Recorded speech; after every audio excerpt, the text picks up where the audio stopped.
Olá, muito se tem falado sobre o eclipse que haverá amanhã e que vai cobrir toda uma faixa dos Estados Unidos, né, pegando do México ao Canadá, passando por todo os Estados Unidos, numa faixa de mais ou menos 200 quilômetros. E alguns têm explorado a questão de presságio, de sinal dos céus, de cumprimento de profecia, seja o que for. A pergunta é, esse eclipse é algum sinal dos céus? Porque ele está sendo tão badalado, né, já que ele só vai atingir a América do Norte praticamente. Mas aqui a América do Sul, a Europa, não atingirá, a menos que atinja, né, de uma maneira fora do comum, do normal, sobrenatural, se esse eclipse, né, uma escuridão se espalhar pelo mundo. Mas não é isso que esperamos, né, se estiver dentro dos cálculos previstos. Mas se Deus quer que seja diferente, para servir de algum alerta, né, quem somos nós para impedir? Agindo Deus, quem impedirá? Mas vamos aguardar. Mas o que queremos falar é sobre esse eclipse, né, já previsto. E primeiro vamos entender que quando Deus criou os astros, o Sol, a Lua e as estrelas, ele disse: haja luminares no firmamento do céu para fazer separação entre dia e a noite, e sejam eles para sinais e para tempos determinados e para dias e anos. Em Gênesis 1,14. Essa é a versão inglesa King James. Então observe que os astros também serviriam de sinais, que quando Deus quisesse transmitir alguma informação, algum recado, algo, né, que ele quisesse através dos astros, ele usaria os próprios astros para servirem de sinais.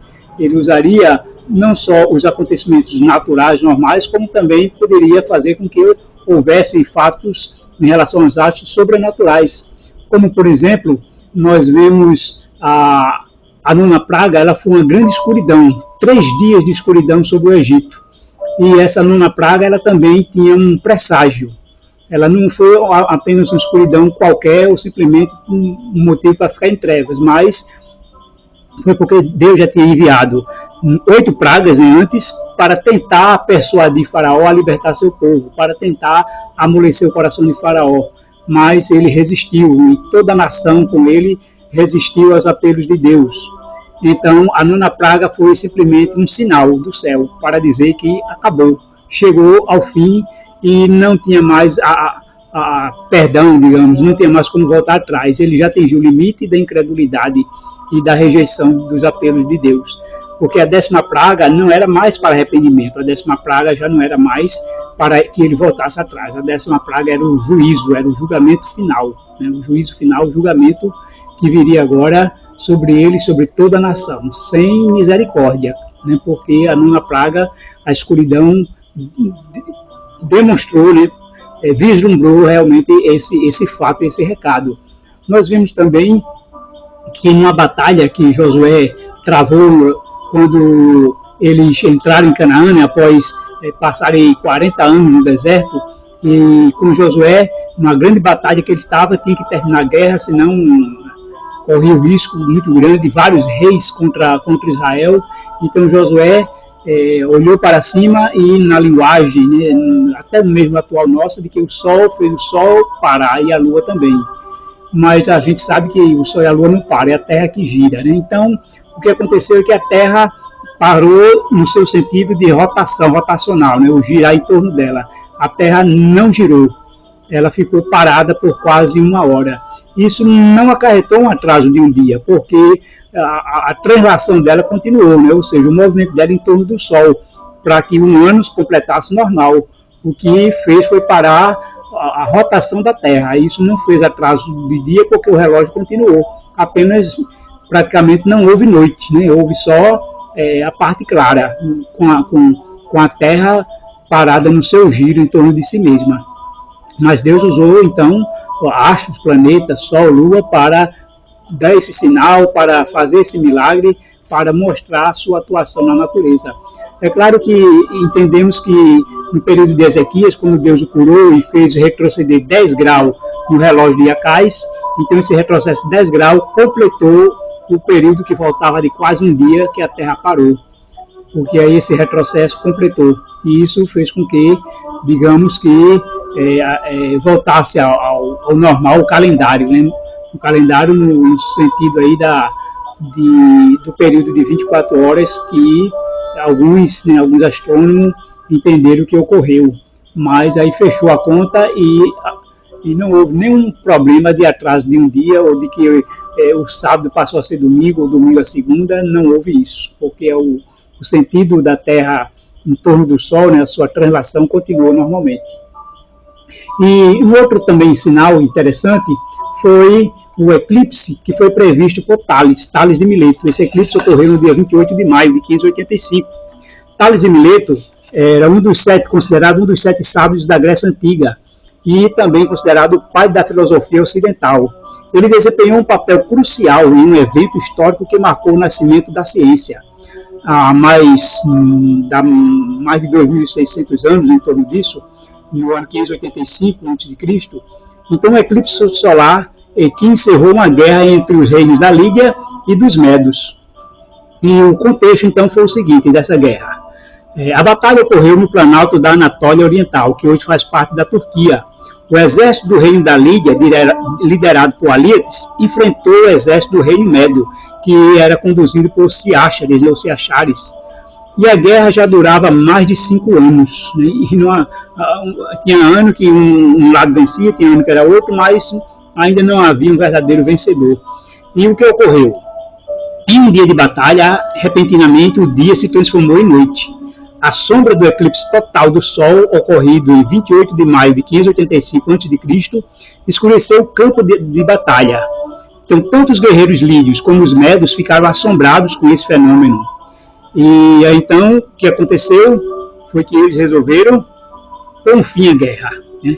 Só que esse eclipse ele já tinha sido previsto por Tales, né? Tales de Mileto. Com base em seus conhecimentos astronômicos, ele previu a ocorrência desse eclipse e isso se encontra registrado na história. Né? Foi o primeiro eclipse da história cuja data havia sido prevista. Então, os lídios e os medos, ao perceber o eclipse, interpretaram-no como um aviso divino, um presságio. E o que ocorreu, então? Eles acreditaram que os deuses estavam insatisfeitos com a guerra e queriam que ela terminasse. Alíates e Ciáchares apressaram-se em fechar um acordo de paz. Ficou decidido que o rio Alis seria a fronteira entre os dois reinos. E para selar essa aliança, a filha de Alíates, que se chamava Arienes, casou-se com o filho de Ciáchares, que ficou conhecido na história como Astíage. Cá entre nós, né?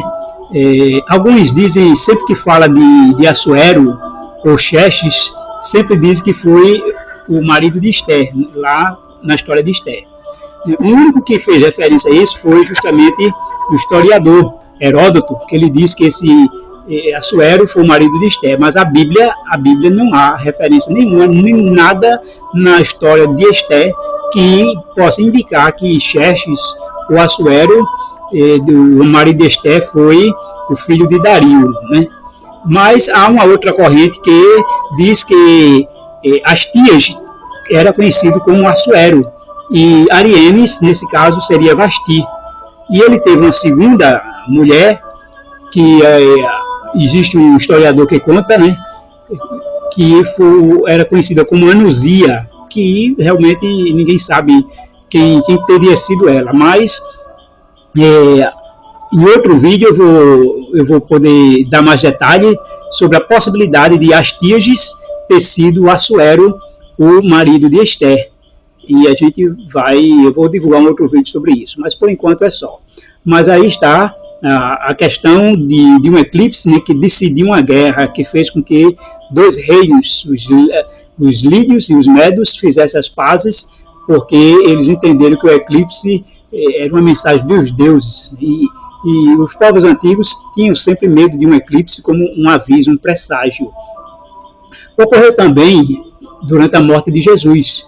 Mateus 27:45 diz que houve trevas sobre toda a terra, do meio-dia às 3 horas da tarde.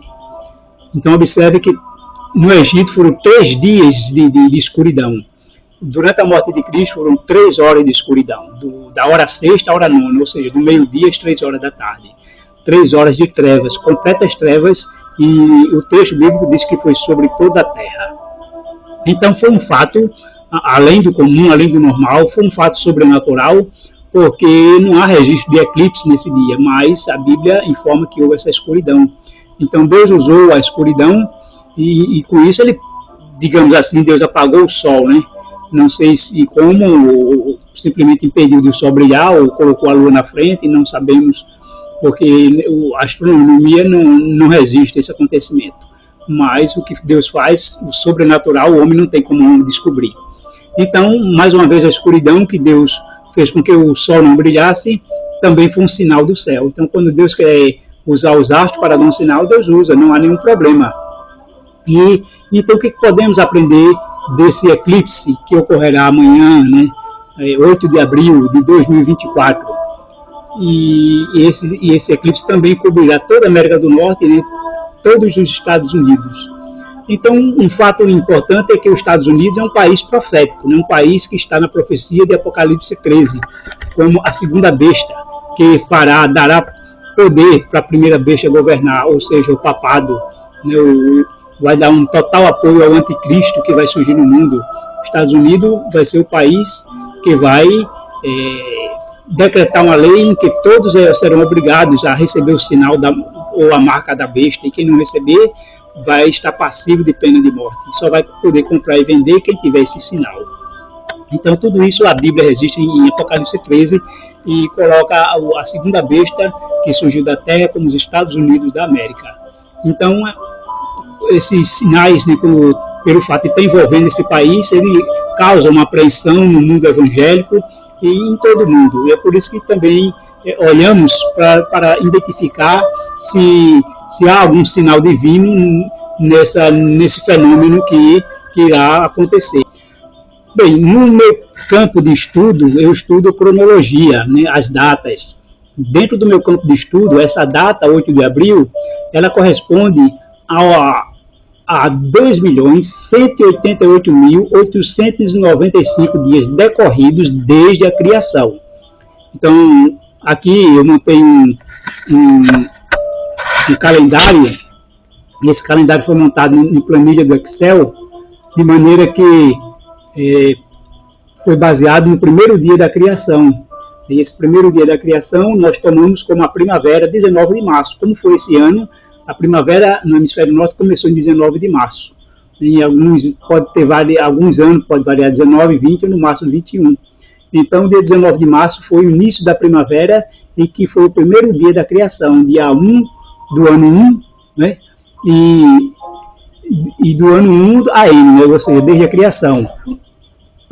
E com isso, nós vimos que aqui se estendeu esse início da criação, mas eu já expliquei em outro vídeo também que há uma grande possibilidade, eu vou também criar outro vídeo sobre o pecado ter acontecido na sexta-feira 13, no dia 14 foi o julgamento de Adão e Eva, e no domingo a sua expulsão do Éden, e aí começa a contagem propriamente dita da entrada do pecado, a partir de dia 2 de abril. E com isso, nós chegamos ao dia 1º de abril do ano 31, 4.000 anos depois.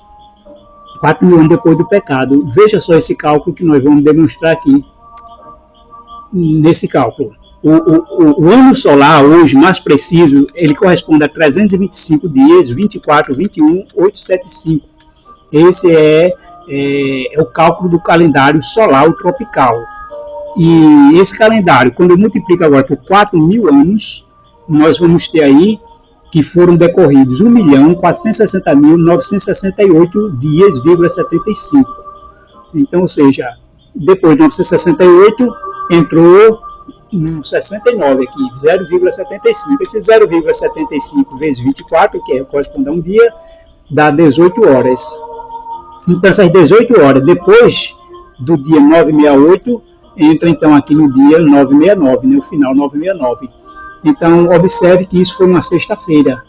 Uma sexta-feira. O cálculo aqui indica que foi uma sexta-feira, bem claro, né? Vamos voltar aqui para o dia 1º e observe que o dia 7 foi um sábado. Todos os múltiplos de 7, então, é um sábado. 7, 14, 21, 28, esse número azul aqui são sábados, ou seja, qualquer numeração dessa é um sábado. Vamos adiantar para o ano aqui, 3018, ou que corresponde ao ano da criação AM, 1953. Né? Então, esse dia aqui, 21 de 1 de 2018, né? Mas seja qualquer, desde que seja azul. Você observe que ele tem que ser múltiplo de 7. Aqui deu 3, 4, 7, 6, 41. Né? 347.641 divisível por 7 é uma divisão exata. Se vamos ver aqui nessa data 2 de abril, aqui que foi um sábado logo após a Sexta-feira Santa, que dá 1.460.970. É divisível por 7, divisão exata, então é um sábado. Logo, o dia anterior foi uma sexta. Então observe que esse calendário foi montado de acordo com o calendário gregoriano atual. Então é um calendário nosso, atual, gregoriano. Então montou desde o primeiro dia da criação, que a própria Bíblia diz que Deus criou o mundo a partir do primeiro dia, em 6 dias, nem no 7º descansou. Então, o que a Bíblia diz é que o primeiro dia que passou a existir no mundo foi o dia primeiro, que foi um domingo, o primeiro dia da semana. E aí Deus estabeleceu o ciclo semanal de 7 dias. Então, com certeza, a matemática é exata, então esse dia 1.460.969 foi uma sexta-feira. Então esse calendário está correto. Uma outra maneira de demonstrar isso é que nós podemos ver aqui que o ano, quando houve a mudança do calendário juliano para o gregoriano, quando na quinta-feira, 4 de outubro, então passou a ser o dia seguinte, que era para ser o dia 5, passou a ser então o dia 15, né, que é a sexta-feira. Observe, então o calendário está certo, tá vendo? 4 de outubro era uma quinta. Percebam aqui, no calendário da época do ano 1582, que dia 4 de outubro foi uma quinta-feira, era para ser seguido do dia 5 de outubro, mas em vez disso foi suprimido aqui 10 dias, passou a ser dia 15, na intenção de corrigir o calendário juliano, que eles estavam aqui 10 dias atrasados em relação ao equinócio, né, o equinócio vernal, o equinócio da primavera no hemisfério norte, porque estava com 10 dias de atraso. E para corrigir isso, eles suprimiram 10 dias. Então, veja que nesse calendário, dia 4 de outubro de 1582, cai exatamente numa quinta-feira. Então, o calendário está seguindo a datação correta, até os nossos dias. Então, quando agora nós saímos aqui do dia 1º de abril, né, de acordo com o nosso calendário gregoriano, 1º de abril, o dia da morte de Jesus, na sexta-feira, vamos para a data de amanhã, 8 de abril. É o dia, então, aqui foram decorridos 2.188.895 dias. Vamos fazer aqui um cálculo, né, dessa data. Eu tenho 2.185.895 dias, certo? E agora eu quero ver quantos dias isso corresponde. Desde a morte de Jesus. Lembre-se que Jesus morreu no dia 1.460.969. Eu vou fazer um cálculo incluindo o próprio dia. Como os judeus contavam sempre os anos, os tempos, incluindo o mesmo dia. Para incluir o mesmo dia, eu tenho que tirar eu vou contar a partir do dia anterior, porque eu estou incluindo o dia 969. Então, da morte de Jesus, que foi dia 1º de abril, para nossos dias, nós temos aí 1993 anos completo, né? Nós estamos no ano 1994, mas ele começou agora há pouco. E mais completo eu tenho 1993. Então eu vou pegar agora 1993 vezes o ano solar, 365, 24, 28, 75, e eu tenho que foram decorridos 727.927 dias. Eu vou desconsiderar a fração, porque aqui passaria para 28 no final, então passaria para o próximo dia. Mas eu vou desconsiderar essa fração e pegar só a parte inteira. 727.927, mais um dia que Jesus morreu, 1.460.966. Eu vou pegar um dia antes, porque eu estou incluindo o próprio dia, sexta-feira, então eu vou pegar 968. E aí eu tenho o dia 2.188.895, que é exatamente amanhã, dia 8 de abril. Então eu estou desconsiderando aqui, eu estou incluindo o próprio dia, né, e estou desconsiderando a fração do cálculo aí solar. Isso faz com que o dia 8 de abril tenha exatamente decorrido 1993 anos completo, e a partir daí então entramos no ano 1994, ou seja, passa a faltar 7 anos para o final sexto milênio, para 6.000 anos. Que quando chegarmos aqui no final, observe só, aqui, vamos ver o cálculo aqui de 6.000 anos. Vamos lá, 6.000 anos. Ó. Vezes o ano solar, 365,24,2875. Eu tenho que decorreu aí 2.191.453 dias. Mais 453 dias, mais a vírgula faz com que passe para o próximo dia, que é 454. Ou, dependendo do horário, né, como o horário bíblico era o pôr do sol, mas o horário hoje nosso é a meia-noite, pode ainda ser no dia 10 de abril. Mas se considerar o horário do pôr do sol, pode ser então dia 11. Então, entre 10 e 11, aqui teremos o final de 6.000 anos de pecado aqui na Terra. Então, o que fica claro aqui é que entre 8, né, 8, se eu considerar agora o cálculo, observe agora, né, se eu considerar o cálculo de 1.460.969, né, a partir do próprio dia de Jesus, e somar o tempo que ocorreu entre a morte de Jesus e a nossa data hoje, vai dar 727.928, porque aí eu estou considerando, depois da vírgula, um dia a mais. Eu vou ter então 2.188.897, o que daria 10 de abril. Então, ou seja, entre 8 e 10 de abril, fica aqui o cálculo para os dias em que se completa o 1993 anos completo. Então aí começa o ano 1994, desde a cruz, e aí dá início aos últimos 7 anos, que vai findar o sexto milênio. Então, esse eclipse pode servir realmente de sinal. Esse eclipse pode trazer alguma mensagem dos céus para nós. Ele pode fazer com que ocorra algo extraordinário, e ele pode ser também um prenúncio de 2 dias antes, porque o eclipse nunca ele traz já uma catástrofe em si, ou algum acontecimento, evento em si mesmo. Ele é apenas, digamos assim, um aviso. E ele pode estar avisando, digamos assim, 2 dias antes, né, o dia 10 de abril, que nos cálculos mais atuais daria dia 10 de abril, mas ele pode estar antecedendo 2 dias antes, mas entre 8 e 10, 8, 9 e 10, então a gente pode ser que ocorra algum sinal para que a gente então entenda que o tempo está certo, o cálculo está certo, e nós vamos entrar então nos últimos 7 anos para o final do sexto milênio. Pode também ser que não ocorra nada, né? E aí tudo depende de Deus, né? A gente está, os nossos estudos nos levam a entender, a deduzir, a compreender alguns fatos, mas se vai acontecer ou não, então não está no nosso controle fazer acontecer. Isso está nas mãos de Deus. Mas se Deus quer usar os astros para nos dar sinais, quer usar os tempos e as épocas, precisamos estar atentos e entender que quando ocorrer, Deus quer que nós fiquemos avisados. Então não esqueçam que no dia 10 de abril, né, ou entre 8 e 10, é esse período aqui que começa os últimos 7 anos para o final dos 6.000 anos de pecado. Né? Porque na cruz foram 4.000 anos desde a entrada do pecado, e os 6.000 anos restam. Então, 6.000 anos depois da entrada do pecado.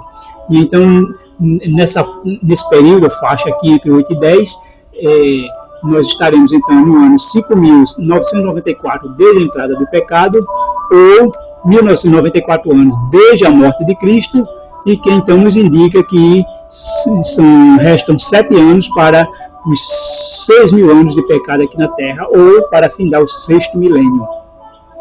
Vamos ficar atentos, vamos entender se algo acontecer, para ficarmos atentos, porque Deus quer nos dar o recado, e isso nos ajuda a entender que Deus está agindo e atuando, porque no final de tudo isso, o que Deus quer é nos salvar. E quando Ele dá um sinal, um aviso, tudo é para a nossa salvação. Todo o desejo de Deus é a salvação do ser humano, e tudo que Ele puder usar dos meios que Ele criou, Ele usará para que a gente, então, ninguém pereça, mas todos tenham a vida eterna.